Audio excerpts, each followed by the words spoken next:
Here's a question. If someone had told you in January that by July, the S&P 500 would be hitting record highs, the Fed would still be holding rates steady, and the tariff policy would still be tied up in federal court, would you have believed them? Honestly, no. And yet here we are. Welcome back, everyone. This is our mid-year reset episode. We're calling it the second half reset because July is the moment to look back at what's actually changed since January and make sure the decisions you're making reflect the reality of where we are right now. Let's start with the market.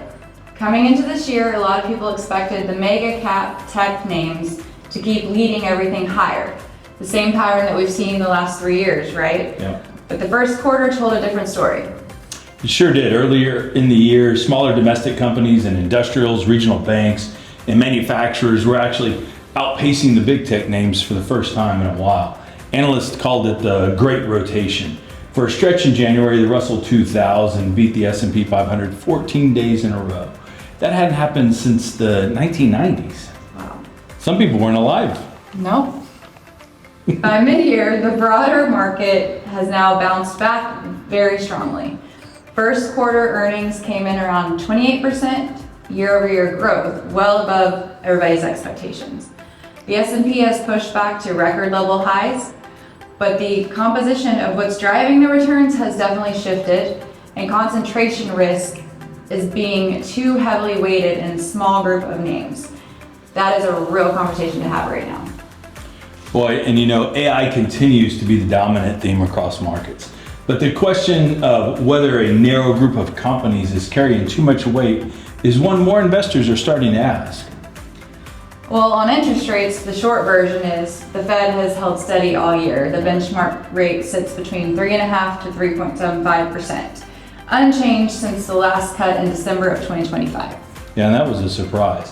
What's interesting is really the drama behind those decisions.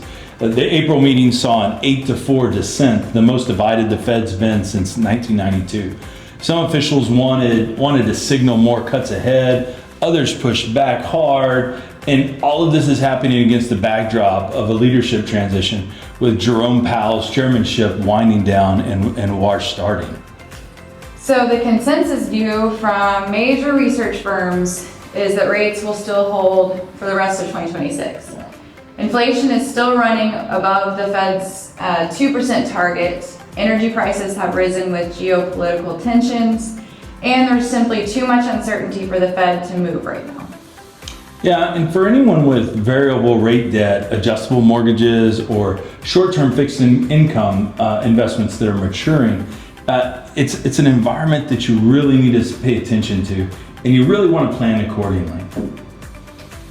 So let's talk about tariffs. Woo-hoo. Tariffs have been one of the most fluid stories of 2026 so far. The Supreme Court ruled in February that the administration's primary emergency powers authority does not cover tariffs.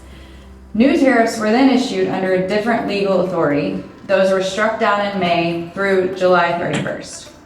And in April, a fresh round of tariffs on pharmaceuticals, aluminum, copper, and steel were announced, with some of those phasing in through July 31st. Goodness, that's heavy. So in summary, what you want to be aware of is trade policy just remains in motion. Some people are getting refunds, some people aren't, some people are being tariffed. So businesses have largely shifted to short-term tactical planning because the landscape is changing kind of too fast for long-term strategic growth and strategic moves. So if you're in manufacturing, pharmaceuticals, or any supply chain heavy industry, it's a time and a space to really stay close to and pay attention to what's happening in that marketplace.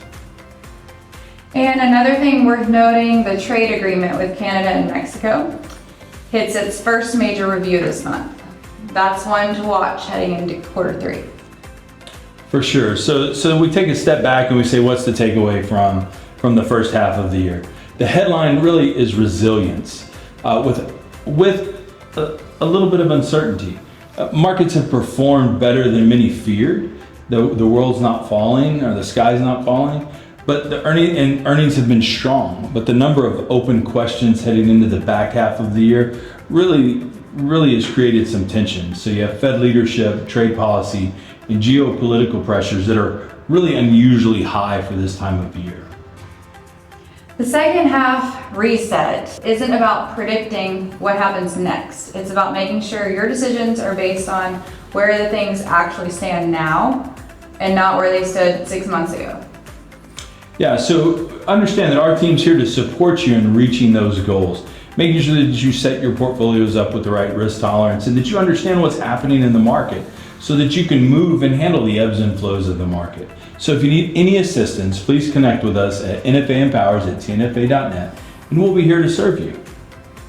Thank you so much for joining us today, and we'll see you next time.